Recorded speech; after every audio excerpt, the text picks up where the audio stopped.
Estimados rocagrandinos y visitas, tengan todos ustedes muy buenas tardes. Como acostumbramos en este tiempo, estamos en el tiempo de estudios bíblicos y hemos estado hace un par de semanas estudiando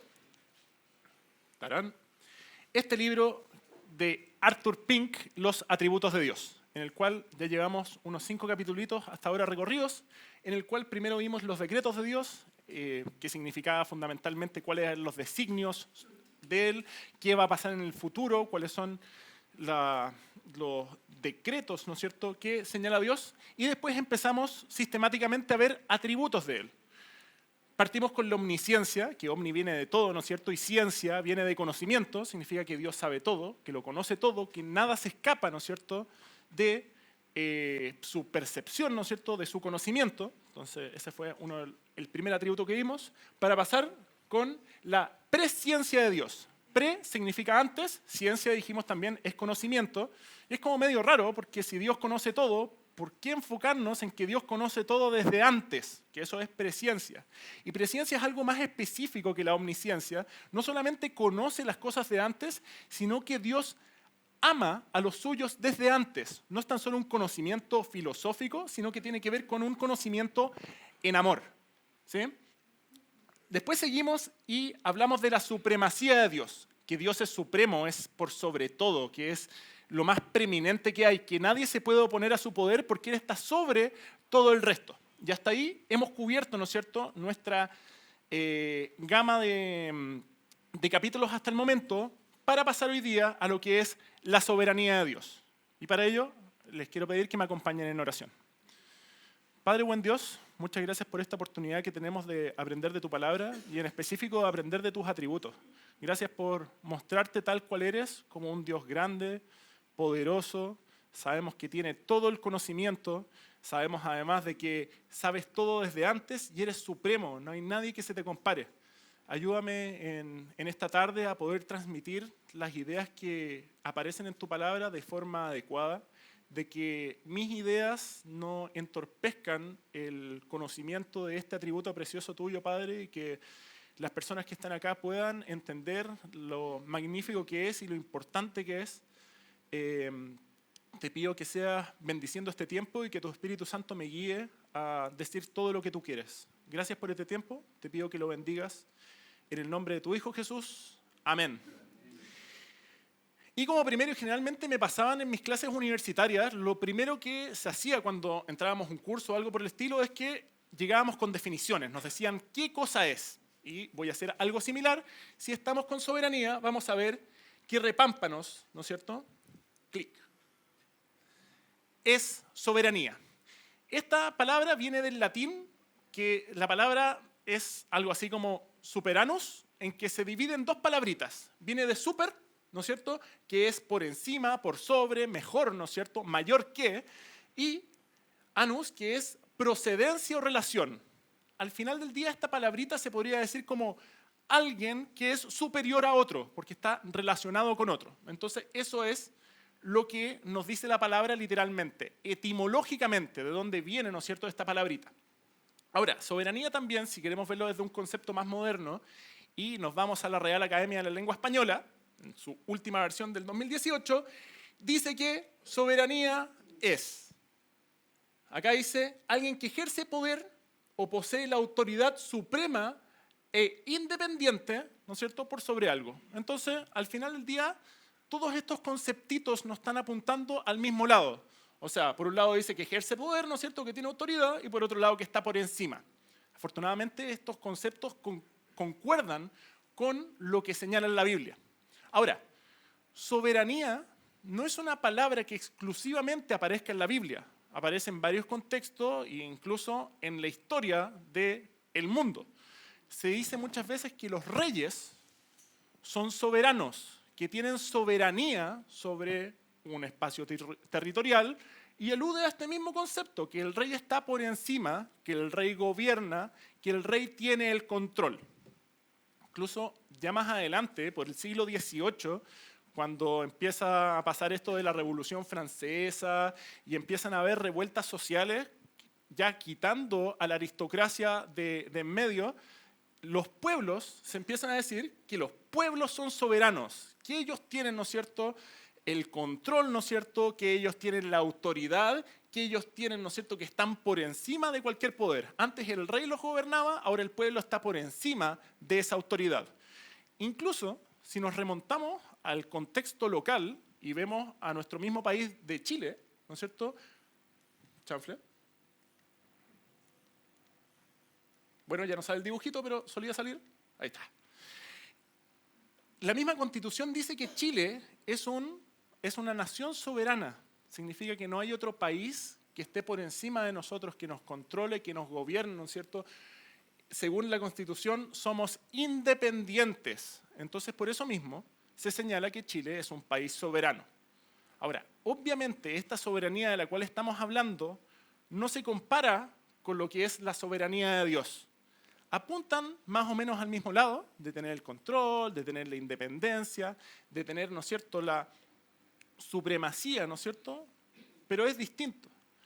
Y quiero hacer un paréntesis corto, porque vimos hace 2 semanas, cuando a David le tocó, ¿no es cierto?, estar acá y hablar de la supremacía, él definió supremacía también como estar por encima, ser el superior. Bueno, si alguien es supremo también, es alguien que está arriba. Entonces, suena muy curioso de que, bueno, vimos que supremacía, que era estar por sobre, y ahora estamos viendo soberanía, que pareciera ser lo mismo. Y el autor, ¿no es cierto?, Arthur Pink, recoge también esta misma inquietud y dice, sí, definitivamente existe una relación muy estrecha entre lo que es la supremacía y lo que es la soberanía. Por un lado, dice que la supremacía, ¿no es cierto?, es que alguien esté, ¿no es cierto?, por sobre, y la soberanía es cómo ejecuta eso, ¿sí? Al final dice que la soberanía es cómo Dios ejecuta, efectúa su soberanía. Por lo cual es también una de las cosas que nosotros vamos a entender durante este estudio, ¿sí? Y para uso interno, ¿cuál es la definición que vamos a usar? Va a ser algo así como un megamix, un collage de todas estas ideas. Para entender qué es la soberanía de Dios, vamos a entenderlo como la capacidad de Dios de hacer lo que quiera, ¿sí?, sin que nada se escape de su control, pues tiene autoridad sobre todo. Tenemos un Dios soberano que no consulta con nadie, que no le pide permiso a nadie, que todo está bajo su control y que al final del día, ¿qué es la soberanía de Dios? Es que Él hace lo que quiera, lo que le plazca y no le pregunta a nadie, ¿sí? Entonces eso va a ser lo que vamos a entender por soberanía durante esta tarde. Ahora, por alguna razón me hace doble clic cada vez que aprieto. Dedo malo, ya. Entonces, una pregunta que nos podemos hacer es, ¿en qué es soberano Dios? Y una respuesta clásica de iglesia es, bueno, Dios es soberano en todo. Pero si dijera, bueno, la definición de soberanía es que Dios tiene el control, y después dijera, Dios es soberano en todo, el estudio me queda de 5 minutos y tiene que durar 40. Entonces tengo que decir más cosas, ¿sí? Bueno, y en todo caso, como Dios es soberano en todo, si dijera cosa por cosa en qué es soberano, no termino nunca. Entonces lo que va a tratar este estudio, y Pink también lo relaciona con respecto a esto, es que voy a tratar 4 aspectos en donde Dios es soberano.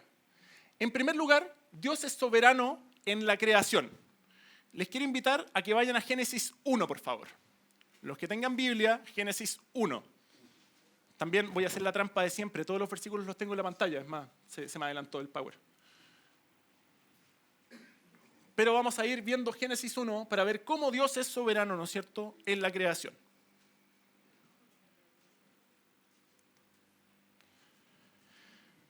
El versículo en Génesis 1 dice así: en el principio creó Dios los cielos y la tierra. Y si ya avanzamos, ¿no es cierto?, al versículo 3,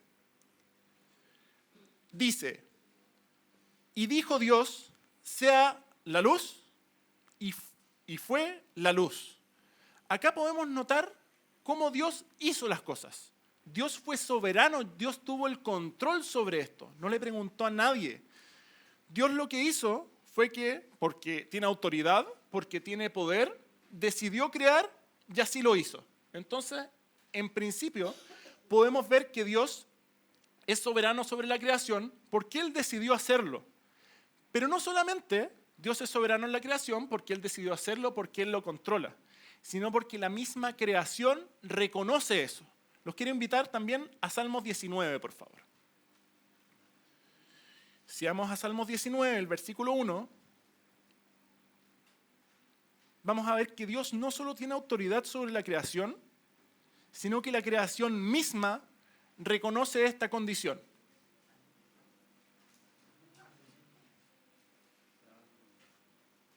Para los que no tienen Biblia, tengo el versículo acá, pero me gusta que ejerciten sus dedos porque así están atentos.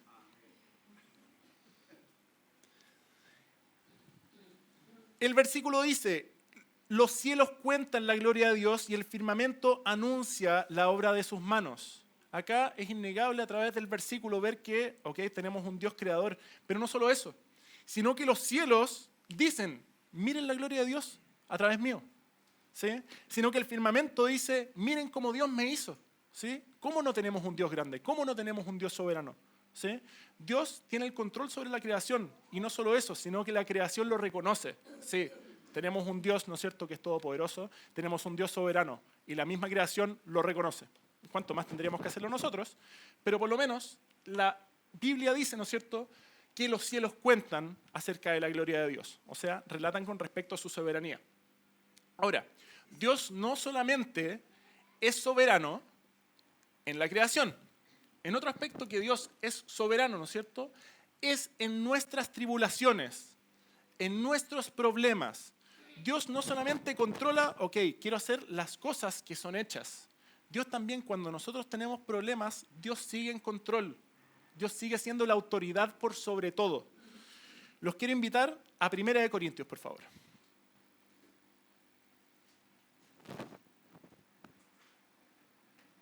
1 Corintios, capítulo 10. ¿Y por qué es importante recordar que Dios, ¿no es cierto?, es soberano sobre nuestras tribulaciones? Porque es bueno saber que Dios tiene el control de esto, de que no se le va a escapar de sus manos, de que no va a ser como esto que decimos: me está lloviendo sobre mojado y no sé cuándo va a terminar, de que quiero ver, ¿no es cierto?, la luz al final del túnel. Bueno, Dios tiene el control, y eso nos debería quitar muchísimas angustias. 1 Corintios, capítulo 10, el versículo 13. Dice: no os ha venido ninguna tentación que no sea humana. ¿Sí? Está diciendo al final, todas las pruebas que están pasando, todas las tentaciones no son de una dimensión desconocida, de un universo distinto. No es que ustedes no puedan afrontarlas. Dice que las tentaciones, dice, ninguna que no sea humana, o sea, son humanas. ¿Sí? Hay una doble negación, entonces menos por menos más, para los matemáticos. Entonces dice primero: no os ha sobrevenido ninguna tentación que no sea humana. Si tengo alguna tentación, es humana, la puedo resistir. Primer punto de confianza que nos dice Dios. Y Dios lo puede prometer, ¿no es cierto? Lo puede decir porque es soberano, incluso por las pruebas que nos pueden venir. Dice: pero fiel es Dios, que no os dejará ser tentados más de lo que podéis resistir. Bueno, segunda cosa, no solamente es humano, sino que además Dios no va a poner una prueba que sea tan difícil que nosotros no podamos. Si ven nuestro carácter, que somos débiles, que somos más humanos, que somos más sensibles, nunca nos va a poner una prueba que haga que nos desmayemos, que muramos, ¿no es cierto? Dios sabe cuál es nuestra tolerancia y obviamente espera, ¿no es cierto?, que crezcamos, que podamos avanzar y que podamos resistir más. Pero Dios, en su soberanía, como controla todos los problemas, ¿no es cierto?, dice: nunca va a venir una prueba que sea que tú no puedas afrontar, obviamente con mi ayuda, ¿no es cierto? Entonces dice: sino que dará también juntamente con la tentación la salida para que podáis soportar. Entonces, qué maravilloso es entender la soberanía de Dios y que Dios es soberano en las tentaciones, en las pruebas, porque sabemos, uno, que Dios las controla; dos, que no va a poner un nivel por encima de lo que nosotros podamos soportar, y que además tenemos la esperanza de que en conjunto con la prueba nos da la solución. Y qué fantástico. Vemos también por otros versículos que las pruebas, ¿no es cierto?, nos ayudan a tener más paciencia, a tener más perseverancia, por lo cual Dios está en el control de eso y las pone en nuestras vidas con un objetivo, no solamente para fregarnos, no solamente por una ironía cósmica, ¿no es cierto?, por un sentido del humor particular de Dios, no. Usa esas tentaciones, esas pruebas para moldear nuestro carácter y nunca va a poner una que no podamos resistir. Así que esa es otra de las cosas donde Dios es soberano. ¿En qué otra cosa Dios es soberano? Bueno, fue soberano en la muerte de Cristo. Que Cristo haya muerto no fue un ups, no fue un accidente, no fue una casualidad. No fue que Dios mandó a Jesús a la tierra a reinar y que de repente es como, chuta, pero nadie me acepta, ¿qué pasa? Y lo terminamos matando. No, siempre fue parte del plan de Dios. Dios fue soberano en toda la vida de Cristo, incluso hasta su muerte. Los quiero invitar a Mateo 16, por favor, donde hay un versículo que nos refleja esto.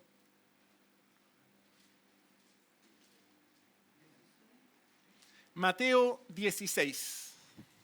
¿Sí? Entonces, una de las secciones más dramáticas con respecto a las Escrituras es la muerte de Jesús. Y está fuera de nuestro poder de entendimiento saber cómo el Dios lleno de gloria, ¿no es cierto?, vino a la tierra a morir. No, para mí es absolutamente inexplicable que pueda haber pasado eso, que el Dios eterno vino en la persona de Jesús a morir acá. Pero lo que sí podemos saber, y lo dice la Escritura, ¿no es cierto?, es que eso no se escapó de su control soberano. Los que están en sus Biblias, acompáñenme a Mateo 16, a partir del versículo 21. Y es hasta el 23, dice así.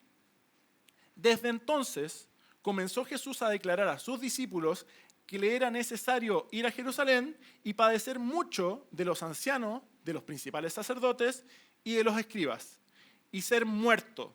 Ahora, esto para los discípulos es dramático porque estuvieron con su profe, con su maestro, con su sensei, con lo que era todo, ¿no es cierto?, durante 3 años, enseñándole, viviendo todos los días. Y Jesús dijo, bueno, chiquillos, me tengo que morir, me voy. ¿Sí? Entonces los discípulos obviamente no era una noticia particularmente alentadora, no era en su carnalidad, ¿no es cierto?, en su humanidad, es como, oye, pero estamos aprendiendo, lo estamos pasando bien, estamos disfrutando todos los días, estamos viendo tus milagros.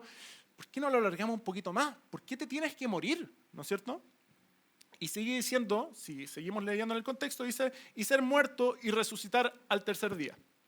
Entonces Pedro, tomando la parte, comenzó a reconvenirle. Pedro, que era uno de los cercanos, ¿no es cierto?, empezó a decir como, voy a ver si puedo convencer a Dios, ¿no es cierto? Voy a ver si a lo mejor, bueno, la Biblia dice que Dios es inmutable, pero a lo mejor ahora tiene un momento de debilidad y Jesús dice, no, ya, sí, Pedro, tenés razón, 3 años más, ¿no es cierto? Pedro trató de reconvenirle, trató de convencerle, ¿no es cierto?, diciendo, Señor, ten compasión de ti, en ninguna manera esto te acontezca. Estaba diciendo al final del día, es como, Jesús, por favor, quédate un rato más con nosotros. O sea, al final le da como un matiz, ¿no es cierto?, es como, ten compasión de ti mismo, pero al final es que Pedro estaba teniendo compasión de él mismo, ¿no es cierto?, es como, quédate un rato más con nosotros. Y Jesús le responde muy amorosamente diciendo, pero él, volviéndose, dijo a Pedro, quítate de delante de mí, Satanás. Bueno, eso lo dijo Pedro, uno de los discípulos que es más cercano, ¿no es cierto? Jesús le tira un piropo y le dice, Satanás, ¿no es cierto? Dice, quítate de delante de mí, Satanás, me eres tropiezo, porque no pones la mira en las cosas de Dios, sino en las cosas de los hombres. Jesús está diciendo, me voy y voy a resucitar en 3 días porque es necesario, porque así eso va a ser la forma, ¿no es cierto?, de poder pagar por sus pecados. Mira las cosas de Dios. Te he estado enseñando durante 3 años, todavía no pones la mira en las cosas de Dios. Él todavía, en su humanidad, es como tenía a su profe, a su maestro, ¿no es cierto?, a su amigo. Jesús mismo le dice a Pedro y a los que son sus amigos, dice, chuta, no, pues, te vas a ir por 3 días, ¿qué onda? Quédate más. ¿Sí? Entonces, una de las cosas que podemos ver en este versículo es que en ningún momento la muerte de Jesús se escapó del control de Dios. Jesús sabía, me voy a morir. Estaba seguro de eso. No tenía duda con respecto a eso. Sabía que en la soberanía de Dios, en el control de Dios, ese hecho iba a pasar porque Dios tiene la autoridad, ¿sí?, tiene la supremacía. Y por eso, eso que se había prometido hace muchísimo tiempo antes, se iba a cumplir. Si Pedro hubiese convencido, ¿no es cierto?, a Jesús de que no pasara, hubiese dejado a Dios como mentiroso, como infiel, de que prometió que eso iba a pasar y no se cumplió. Y sabemos que las promesas de Dios son fieles. Por lo cual eso se tenía que cumplir y en la soberanía de Dios, como Dios tiene el control, se cumple. Otra de las cosas en la cual Dios es soberano es en la salvación, ¿sí? Muchas veces tenemos ganas de que nuestra salvación o la salvación de alguien más dependa de nosotros, de algún mérito, de alguna acción, es como, no, pero si al final, ¿por qué soy salvo? Porque yo me arrepentí, ¿no es cierto? Porque yo cambié mi vida, ¿no es cierto? Y ahora sigo al Señor. Entonces yo tengo responsabilidad, ¿no es cierto?, en mi salvación. Pero eso no es lo que dice la Biblia. Esto es un versículo medio famosillo, pero vamos a acudir a él porque está bueno. En Efesios 2, versículos 8 y 9. Efesios capítulo 2, versículos 8 y 9 nos dice que la salvación es de Dios, que es un regalo inmerecido, que nosotros no hicimos nada para ganarlo, que en la soberanía de Dios Él controló y determinó, ustedes serán salvos. El versículo en Efesios 2 dice así: porque por gracia, o sea, un regalo, no es que alguien haya hecho algo por esto, por gracia, ¿no es cierto?, sois salvos por medio de la fe. Y por si no queda claro que es un regalo, que Dios lo dio gratuitamente, sin esperar nada a cambio, que no es por nosotros, ¿no es cierto?, hay un énfasis. Y dice, y esto no de vosotros, la salvación no depende de nosotros, depende de Dios, Él es soberano, nosotros no somos soberanos. Y esto no de vosotros, pues es don, regalo, ¿no es cierto?, de Dios. No por obras, nuestra salvación no es porque hacemos cosas buenas, no es porque vayamos a ver a las viudas, no es porque vayamos a ver a los huérfanos, no es porque rezamos 5 veces al día, no es por obras. ¿Sí? Para que nadie se gloríe, para que ninguno de nosotros diga, ya, yo soy tan bueno, yo oro tanto, yo hago tanto ayuno, yo ofrendo tanto, yo voy a tantas misiones, para que nadie pueda decir eso, de la salvación me la gané yo. Dios dice, no quiero que te enaltezcas, no quiero que seas soberbio. Yo, que soy el Dios soberano, te la regalo, gratis. Pero tú no te enorgullezcas por eso, porque viene de mí. Y como los últimos 2 puntos en relación a la soberanía tienen que ver con la salvación, ¿no es cierto?, tanto la muerte de Jesús como también, ¿no es cierto?, la salvación misma, es que hice un apartado para que podamos repasar un poco la relación que hay entre la soberanía y la salvación. Esto no es parte original del capítulo de Pink, si alguien está siguiendo celosamente el capítulo antes y de repente viene acá y es como, ¡oh! ¿Me cambiaste el capítulo? Sí, lo siento, esto es un paréntesis nomás. Pero quiero que no se nos escape de la vista qué es esta salvación que estamos hablando. La salvación parte, ¿no es cierto?, porque el pecado nos alejó de Dios. No voy a pedir que busquen estos versículos, sino que los voy a ir pasando, ¿no es cierto? Y es, ok, el pecado nos aleja de Dios, y eso lo podemos ver, ¿no es cierto?, en Romanos 3:23, que dice, por cuanto todos pecaron y están destituidos de la gloria de Dios. Tenemos un Dios santo que no puede ver el pecado, y como todos nosotros hemos pecado alguna vez, mínimo, y sabemos que lo hacemos varias veces, por desgracia, y por eso tenemos que arrepentirnos, ¿no es cierto?, y crecer para dejar el pecado de lado. Pablo nos dice en Romanos, dice, todos pecaron, nadie se merece la gloria de Dios. Dios que es perfecto, que es santo, que es puro, que es limpio, que no puede ver la maldad, dice, ustedes no son merecedores de mi gloria. Y como no somos merecedores, estamos alejados de Dios. Tenemos un destino lejos de Dios. Y ese destino es el infierno. O sea, si no estamos cercanos a Dios, si no nos acoplamos, ¿no es cierto?, a sus designios, por el hecho de ser pecadores, Marcos 8:36 dice, porque ¿qué aprovechará el hombre si ganare todo el mundo y perdiere su alma? Una persona puede ser rica, puede ser famosa, puede ser talentosa, puede ser muy trabajadora, puede hacer buenas obras, puede ganar el mundo, puede ser el millonario más grande. Pero cuando está a puertas de fallecer, de morir, y sabe que va a pasar el resto de la eternidad en el infierno, ¿de qué aprovecha? Y al final del día eso es lo que hace el pecado, nos aleja de Dios. Y eso es lo que nos merecemos, ir rumbo al infierno. Ahora, no todos son noticias malas, ¿no es cierto? Hay un rescate de Dios. Dios no solamente en su soberanía vio que los hombres iban a preferir las tinieblas que la luz. No solo eso nos escapó de su control, seguimos diciendo que Dios es soberano, pero en su misericordia, en su amor, permitió que las personas, ¿no es cierto?, se pudieran tener otro rumbo, no solamente el infierno, sino que también estar, ¿no es cierto?, en el paraíso por la eternidad. Y este rescate fue la vida misma de Jesús. Dios y Jesús, que es Dios mismo, ¿no es cierto?, pagó con su vida, ¿no es cierto?, el rescate por nuestros pecados. En 1 de Pedro 2:24 dice, quien llevó, y está hablando de Jesús, ¿no es cierto?, quien llevó él mismo nuestros pecados en su cuerpo sobre el madero, para que nosotros, estando muertos a los pecados, vivamos a la justicia, y por cuya herida fuisteis sanados. Dios nos vio en nuestra condición miserable, vio que estábamos lejos de Él en nuestros pecados. Él sabía, no podía compartir su gloria con personas pecadoras, con personas malas, con personas que preferían, ¿no es cierto?, las atrocidades más grandes en lugar de las cosas, ¿no es cierto?, como dijo Jesús antes, ¿no es cierto?, como no pones la mira, ¿no es cierto?, en las cosas de Dios. Y Dios dijo, mira, si van a seguir este camino, este va a ser su destino. Pero también, conjunto con hacer la advertencia, si siguen así les va a pasar esto, también ofreció una solución. ¿Y cuál fue la solución?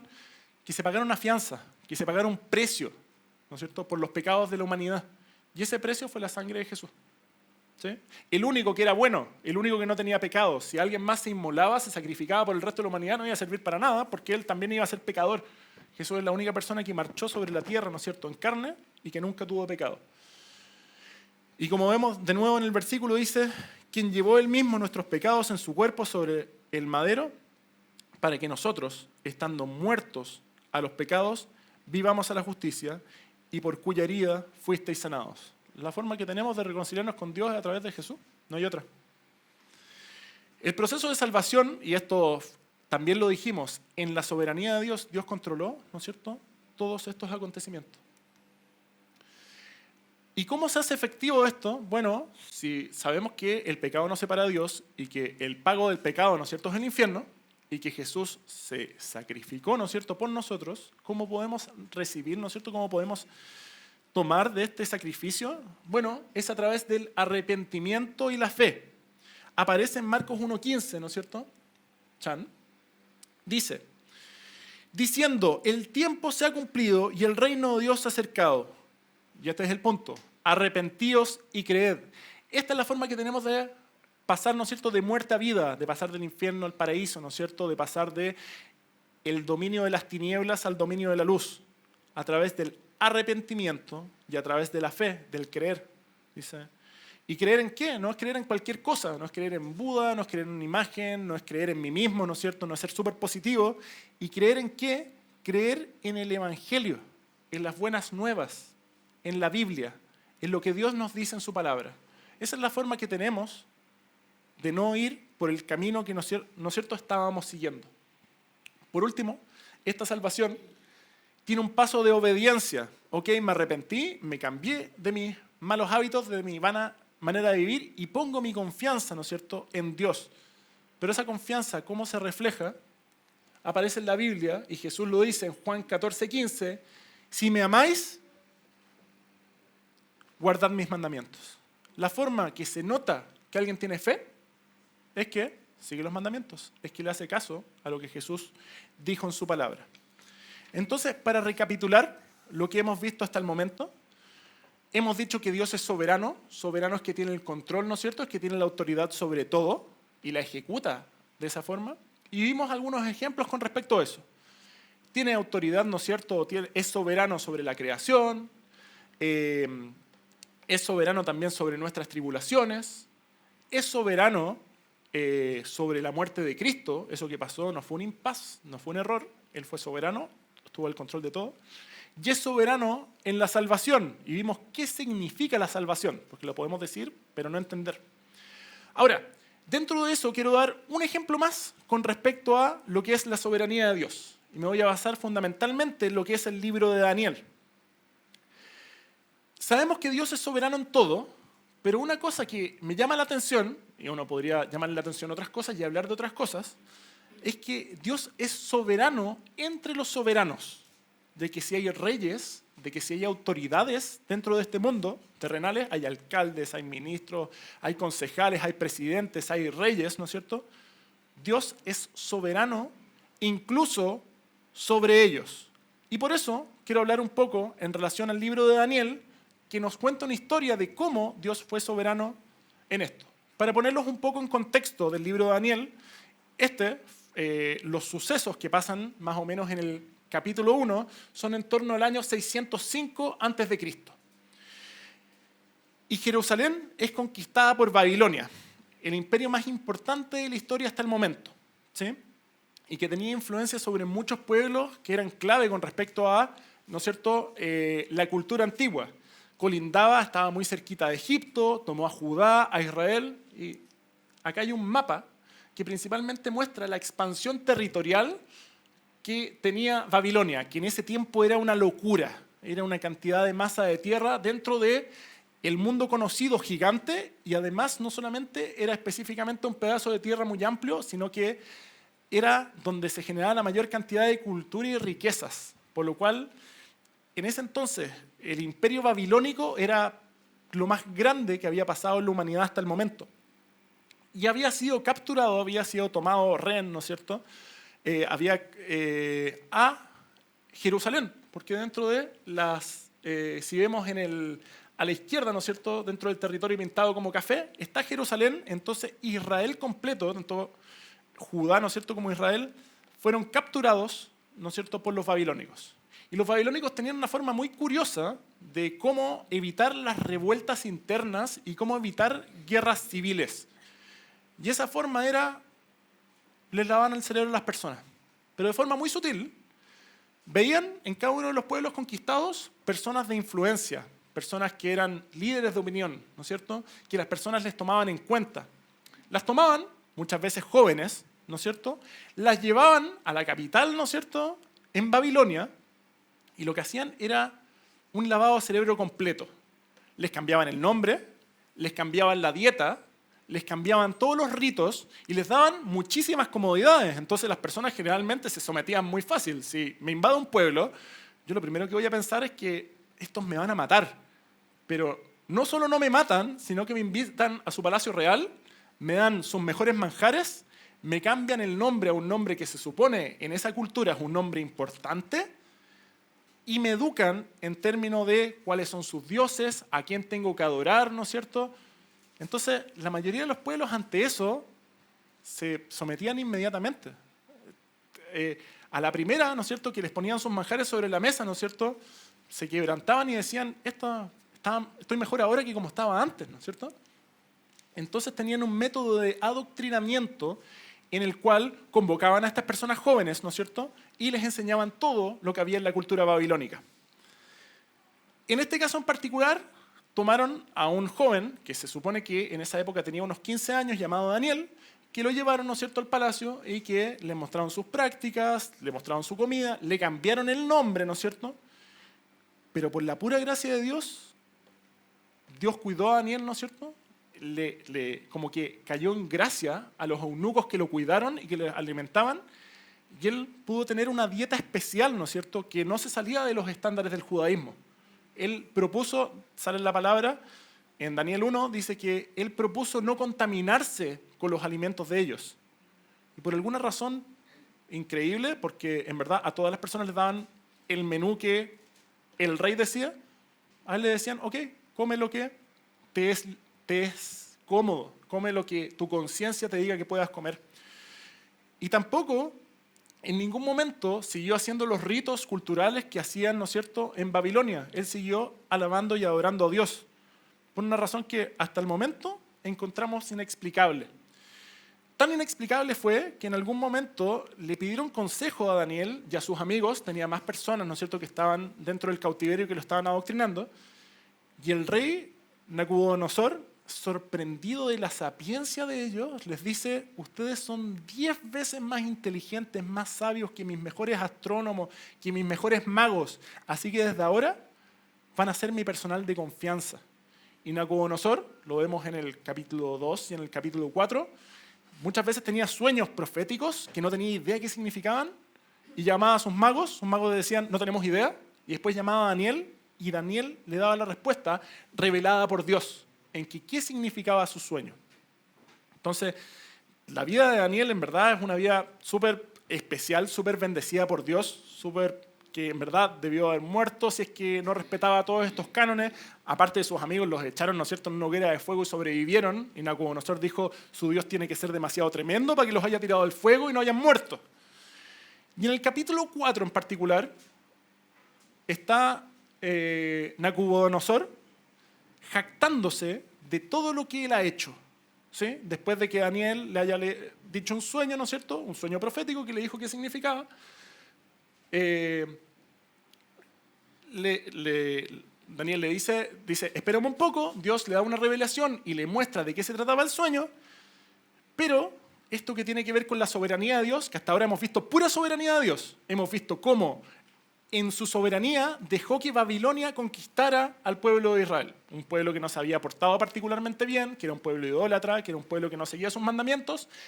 Dios en su soberanía permitió que Babilonia tomara, ¿no es cierto?, Judá e Israel. No solamente permitió eso, sino que permitió que cuando capturaran a Daniel y a sus amigos no se contaminaran con la cultura babilónica, sino que por un milagro nomás se pudieron mantener al margen de eso. No solo eso, sino que Daniel se transformó en una persona de confianza para el rey, ¿no es cierto?, de Babilonia, y le permitió leer sus sueños, y en uno de los sueños le comentó un acto profético a este rey Nabucodonosor, que todavía era idólatra, creía en sus propios dioses, hacía que las personas la alabaran como si él fuese un dios. Y los quiero convocar a Daniel capítulo 4, versículo 30, donde vemos más aún la soberanía de Dios. Dios hasta el momento está siendo completamente soberano y está tomando el control de todo y de todos los elementos de la vida de Daniel, protegiéndolo. Pero vamos a ver que no solamente era soberano en la vida de Daniel, sino que también en la de este rey babilónico. Estamos entonces en Daniel capítulo 4, a partir del versículo 30. Es harto, ¿eh?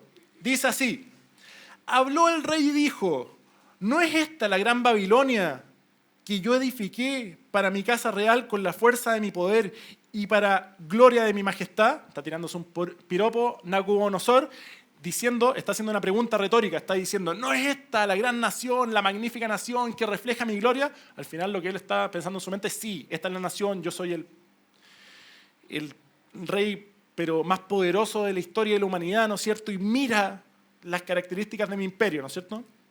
Leo de nuevo. Y habló el rey y dijo, ¿no es esta la gran Babilonia que yo edifiqué para casa real con la fuerza de mi poder? No, se está piropeando. Y para la gloria de mi majestad. Aún estaba la palabra en la boca del rey, aún no terminaba de hablar porque parece que era un discurso más largo, ¿no es cierto? Cuando vino una voz del cielo, a ti se te dice, rey Nabucodonosor, el reino ha sido quitado de ti. Una voz del cielo le dice, ¿tú crees que eres el soberano? ¿Tú crees que tienes el control sobre todo? Ya no, te lo quito. Yo soy el que en verdad gobierna, ¿sí? Y de entre los hombres te arrojarán, y con las bestias del campo será tu habitación. Y como a los bueyes te apacentarán, y 7 tiempos pasarán sobre ti. Está diciendo, no solamente te voy a quitar el reino, sino que te vas a volver loco, vas a juntarte con los animales, vas a comer la hierba que comen ellos, te vas a juntar con los bueyes, ¿sí? Recapitulando, dice, el reino ha sido quitado de ti y de entre los hombres te arrojarán. Ya no vas a estar con los hombres, ¿no es cierto? Y con las bestias del campo será tu habitación. Ahí vas a dormir ahora. ¿Sí? Y como los bueyes te apacentarán y 7 tiempos pasarán sobre ti hasta que reconozcas que el Altísimo tiene el dominio del reino de los hombres y da a quien Él quiere. Sí, pues si Dios es soberano, Dios da a quien Él quiere. Esa es una de las cosas que dijimos sobre la soberanía de Dios. Y después de decirle esto, pasó que en la misma hora, estoy en el versículo 33, en la misma hora se cumplió la palabra sobre Nabucodonosor y fue echado de entre los hombres y comía hierba como los bueyes y su cuerpo se mojaba con el rocío del cielo. Era tan animalesco que llovía, se empapaba y le daba lo mismo, seguía como animal así afuera. No se refugiaba, no iba a otra parte, no entraba en las dependencias del palacio real, no, actuaba como bestia. ¿Sí? Y comía hierba como los bueyes y su cuerpo se mojaba con el rocío del cielo hasta que su pelo creció como plumas de águila y sus uñas como las de las aves. Se convirtió realmente en una bestia porque Dios tiene el control y dijo, te estás enalteciendo, ¿tú crees que eres el mejor?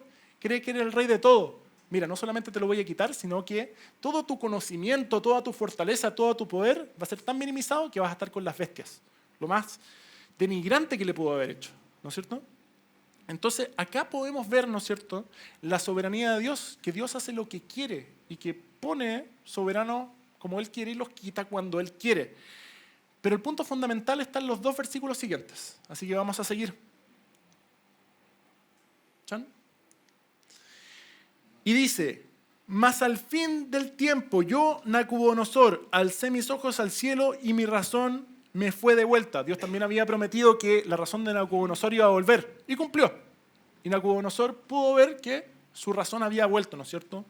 Y bendije el Altísimo y alabé y glorifiqué al que vive para siempre. Entonces, como se le fue de vuelta la razón, Nabucodonosor parece que elevó una oración, ¿no es cierto?, en dirección a Dios, reconociendo que era el Altísimo. Y dice, cuyo dominio es sempiterno y su reino por todas las edades. Habla de su reino, ¿no es cierto?, de su territorio, de que es soberano, ¿sí?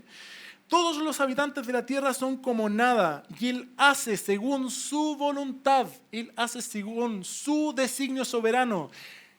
Nabucodonosor está reconociendo que Dios es soberano acá, y dice, y Él hace según su voluntad en el ejército del cielo y en los habitantes de la tierra, y no hay quien detenga su mano, porque Dios es soberano, nadie puede pararlo.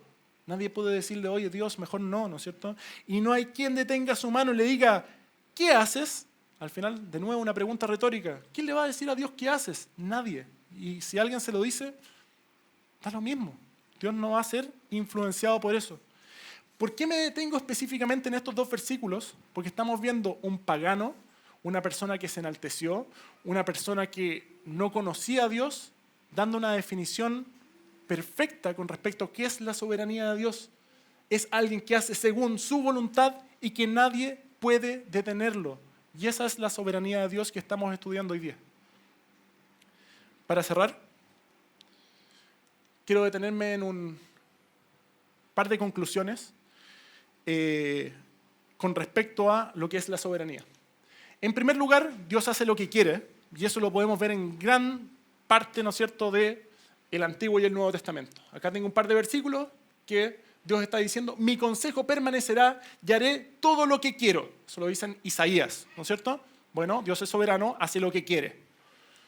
Dice, nuestro Dios está en los cielos, todo lo que quiso ha hecho. Y no solo lo ha hecho, sino que lo va a hacer. ¿Sí? Porque Dios es soberano, hace lo que quiere. Segundo, nada puede evitarlo. Acabamos de ver, ¿no es cierto?, con Nabucodonosor, decir, y no hay quien detenga su mano y que diga, ¿qué haces? Nadie puede hacerlo. Nadie se compara a Dios, Él está por sobre todo. Siguiente, no tiene sentido pelear con Él. Tenemos un Dios soberano que controla todo, que dice que somos menos que hormigas, ¿no es cierto? Que nos ve y es como, somos como nada, ¿sí?, en comparación a su poder. ¿Sí? Aparece, ¡ay del que pleita con su hacedor! ¿Para qué vamos a pelear con Él? ¡Ay, qué dolor! ¿No es cierto? ¿Quién quiere estar enemistado con Dios? Es una locura. ¿Sí? El tiesto con los tiestos de la tierra, dirá el barro al que lo labra, ¿qué haces? Nosotros, que somos, ¿no es cierto?, hechura suya, que nos hizo, les vamos a decir, oye Dios, ¿por qué hiciste? No tiene sentido. Él es soberano, Él hace lo que quiere. Y lo bueno es que hace lo bueno, es un Dios bondadoso. Entonces lo que Él quiere es lo mejor para nosotros. Por otro lado, tenemos que estar agradecidos. ¿Sí? Qué bueno que Dios es soberano. ¿Y por qué es bueno que Dios es soberano? Aparece en Filipenses 4:6. Por nada estéis afanosos. ¿Por qué no tenemos que estar afanosos? Dios tiene el control, no se preocupen, no tengan angustia en su corazón. No, Dios tiene el control de todo. Sino que sean conocidas vuestras peticiones delante de Dios en toda oración y ruego con acción de gracias. Tenemos que tener acción de gracias con Dios porque Él nos cuida en su soberanía. Él tiene el control de todo. Entonces, una aplicación para nuestras vidas y que tenemos que hacer por el resto de nuestros tiempos es que tenemos que estar agradecidos de Dios porque Él tiene el control.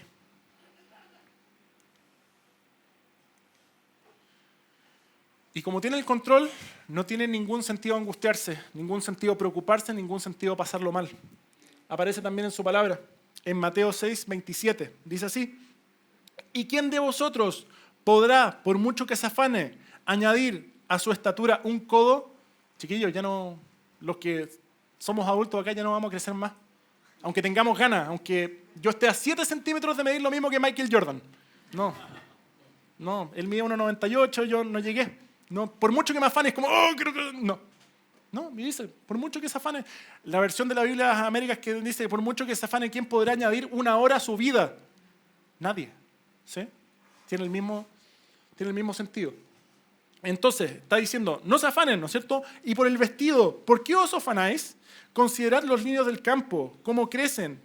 No trabajan ni hilan, pero os digo que ni aun Salomón con toda su gloria se vistió así como uno de ellos. Y si la hierba del campo, que hoy es y mañana se echa al horno, Dios la vista así, ¿cuánto no hará mucho más a vosotros, hombres de poca fe? Dios nos está diciendo, soy soberano, tengo el control de todo, ¿por qué se preocupan? Miren cómo alimento a los pájaros, miren cómo la hierba tiene su color, ¿no es cierto?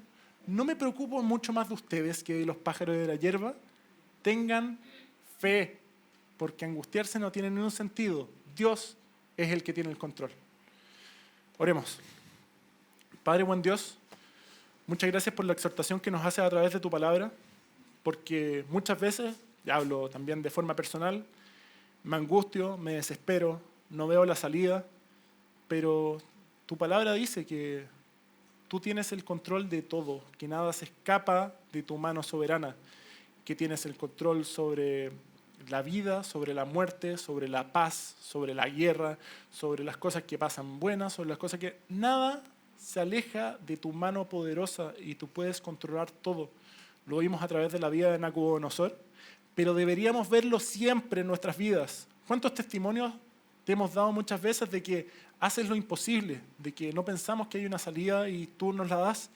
Te damos las gracias porque eres un Dios poderoso y soberano, pero te pedimos que podamos vivir esto en consecuencia, que tengamos una fe que pueda ser probada, de que nos podamos dar cuenta de que tenemos que depositar nuestras creencias, nuestra vida en ti, porque como eres bueno y tienes el control de todo, no podemos confiar en nadie más.